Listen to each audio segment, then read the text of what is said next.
మత్తు వదులుతారా వదిలించమంటారా అన్న రేంజ్ లో తెలంగాణ సర్కార్ డ్రగ్స్ పై ఉక్కుపాదం మోపుతున్న వేళ టీజీ న్యాబ్ బృందాలు ఊపిరి సలపని దాడులతో డ్రగ్స్ పెడ్లర్స్ ను ఉరుకులు పరుగులు పెట్టిస్తున్న వేళ కంట్లో నలుసుల్లా పంటి కింద రాయిలా ఓ విషయం అటు పేరెంట్స్ ను ఇటు ప్రభుత్వాన్ని అటు అధికారులను కలవరపెడుతుంది. డ్రగ్స్ పట్టుబడేది పబ్బులు గబ్బు పట్టిన ప్రదేశాలని ఇన్నాళ్లు భావించాం.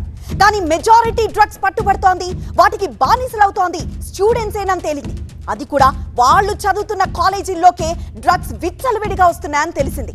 దీంతో తల్లిదండ్రుల్లో ఆందోళన పెరిగింది. ఇంతకు డ్రగ్స్ డెన్స్ గా కాలేజీలు ఎందుకు మారాయి? ఒకప్పుడు స్టూడెంట్ దమ్ము కొట్టడాన్ని ఒక ఫ్యాషన్ గా భావించేవాడు. కానీ నేటి స్టూడెంట్ సిగరెట్ లో గంజాయి దూర్చి దమ్ము కొట్టడం ఫ్యాషన్ గా భావిస్తున్నాడు. అంతేకాదు, ర్యాగింగ్ పేరుతో సీనియర్స్ జూనియర్స్ కి కూడా ఇదే అలవాటు చేయడం పేరెంట్స్ ను కంగారు పెట్టిస్తోంది. ఇటీవలే హైదరాబాద్ నగర శివారు మేడ్చల్ పరిధిలోని ఒక వైద్య కళాశాలలో విద్యార్థులు గంజాయి సేవిస్తున్న వ్యవహారంలో కొత్త విషయాలు బయటపడుతున్నాయి. గంజాయి విక్రయిస్తున్నారు సీనియర్ విద్యార్థులు. ఈగల్ టీం చేపట్టిన ఆపరేషన్ లో ఈ సంచలన విషయం బయటపడింది. గంజాయి తీసుకుంటున్న మెడిసిటీ కాలేజ్ స్టూడెంట్స్ టీం దర్యాప్తులో అనేక కాలేజీల్లో గంజాయి దందా, మెడికల్ కాలేజీలు ఇంజనీరింగ్ కాలేజీల్లో డ్రగ్స్ దందా పేట్రేగిపోతున్నట్లు తెలిసింది. ఇక్కడ విచారించాల్సిన విషయం ఏంటంటే, ఉస్మానియా జనరల్ ఆసుపత్రిలో 6 వైద్యులు కూడా మాదక ద్రవ్యాలను సేవిస్తూ పట్టుబడ్డారు. వారిపై చర్యల కోసం భారత వైద్య మండలికి లేఖ రాశారు. ఈగల్ టీం దాడుల్లో మత్తు పదార్థాలు బయటపడ్డ కాలేజీల లిస్ట్ ఒకసారి చూద్దాం. గురునానక్ ఇంజనీరింగ్ కాలేజ్, అతని పేరు అర్ఫత్ అహ్మద్ ఖాన్. అతన్ని అరెస్ట్ చేసిన తర్వాత మాకు ఇన్వెస్టిగేషన్లో తెలిసింది ఏంటంటే, మెడ్సిటీ మెడికల్ కాలేజ్కి సంబంధించిన మెడికల్ స్టూడెంట్స్ అతని దగ్గర రెగ్యులర్గా పర్చేజ్ చేసి గాంజా కన్జ్యూమ్ చేస్తున్నారు అనేది మాకు ఇన్వెస్టిగేషన్లో తెలిసింది. అందుకు గాను వాళ్ళందరినీ పిలిపించి కౌన్సిలింగ్ చేసి వాళ్ళ పేరెంట్స్ సమక్షంలో అండ్ ఫ్యాకల్టీ సమక్షంలో కౌన్సిలింగ్ చేసి పంపించడం. సో పేరెంట్స్ అండ్ ఫ్యాకల్టీ సమక్షంలో కౌన్సిలింగ్ అయితే ఇచ్చారు అంటున్నారు. చర్యలకి కూడా భారత వైద్య మండలికి లేఖ రాశామంటున్నారు. సో ఈగల్ టీం దాడుల్లో మత్తు పదార్థాలు బయటపడ్డ కాలేజీల లిస్ట్ ఒకసారి చూద్దాం. గురునానక్ ఇంజనీరింగ్ కాలేజ్, ఇక CBIT engineering college, Indus college, JNTU college Jogipet, Basara triple college, Osmania medical college, Symbiosis college, culinary academy kundan బాగ్. విద్యా సంస్థల్లో ఇలా డ్రగ్స్ ను నిర్మూలించేందుకు ఈగల్ అధికారులు కొత్త ప్రణాళికలు సిద్ధం చేశారు. అవి కూడా ఏంటో చూద్దాం. కాలేజీలో యాంటీ డ్రగ్స్ కమిటీ ఏర్పాటు. ఇక గతంలో విద్యార్థులు ఐడెంటిటీ రివీల్ చేయకుండా విద్యార్థులకు కౌన్సిలింగ్ ఇచ్చేవాళ్ళు. కానీ ఇప్పుడు విద్యార్థులు పేర్లని కూడా వెల్లడిస్తున్నారు అధికారులు. విద్యార్థులపై చర్యలు కూడా తీసుకోవాలంటుంది ఈగల్ టీం. ఇక కాలేజీ యాజమాన్యాన్ని కూడా బాధ్యులను చేసేలా రూల్స్ రూపొందించనున్నారు.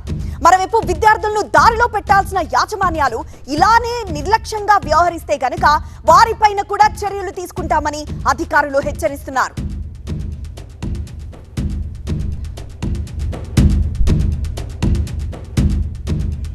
దీనిపై పూర్తి సమాచారం మా బ్యూరో చీఫ్ విజయ్ నాయుడికి తెలుసుకుందాం.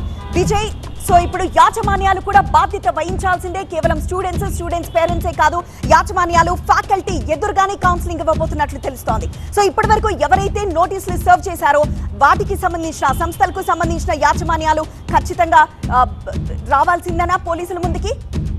ఖచ్చితంగా ఈగల్ కొన్ని నియమ నిబంధనలు ఇప్పటికే అన్ని కాలేజీలకి అన్ని యూనివర్సిటీలకి పంపించింది. కానీ రిపీటెడ్గా, ఎందుకంటే నిన్న ఏదైతే ఈగల్ టీంకు దొరికినటువంటి ఒక మెడిసిటీకి సంబంధించిన మెడికల్ కాలేజ్ స్టూడెంట్స్లో చాలామంది సీనియర్ల నుంచి జూనియర్లకు అలవాటైంది. కాబట్టి ఈ సీనియర్ల ఎవరైతే అమ్మారో అతను దొరికాడు, అతని ద్వారా వీళ్ళకి వచ్చాయి. ఇప్పుడు ఈగల్ టీం చెప్తున్నంత కూడా ఏ ప్రిమిసెస్లో అయితే కాలేజ్ ప్రిమిసెస్లో ఒకవేళ దొరికితే ఇప్పటి వరకు వాళ్ళకి కౌన్సిలింగ్ చేయడం, ఎక్కడైతే మేనేజ్మెంట్ పేరు బయటికి రాకుండా చూడాలి. ఎందుకంటే రెప్యుటేషన్ కలిగిన విద్యా సంస్థలు ఉంటాయి కాబట్టి వాళ్ళ రెప్యుటేషన్ పోవద్దు అనేది ప్రధానంగా ఈగల్ టీం భావించింది. కానీ ఇప్పుడు ప్రస్తుతం ఏదైతే ఈగల్ టీం ఒక డెసిషన్ తీసుకుందో దాంట్లో చాలా స్పష్టంగా చెప్తున్నారు, ఇట్లాంటి కాలేజ్ ఇంతవరకు దాదాపు ఒక 8 ఇన్సిడెంట్లో 8 కాలేజ్ దొరికాయి.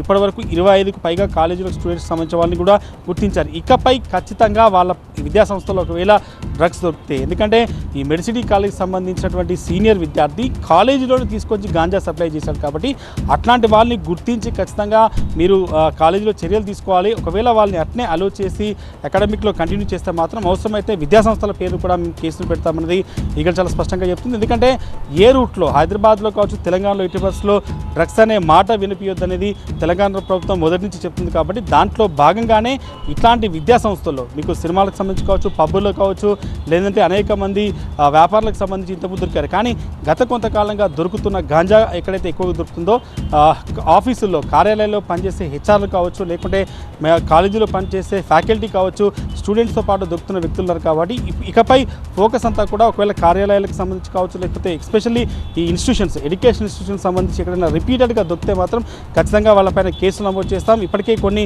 ఎస్ఓపీలు ఇచ్చాము, అది ఖచ్చితంగా పాటించాలి.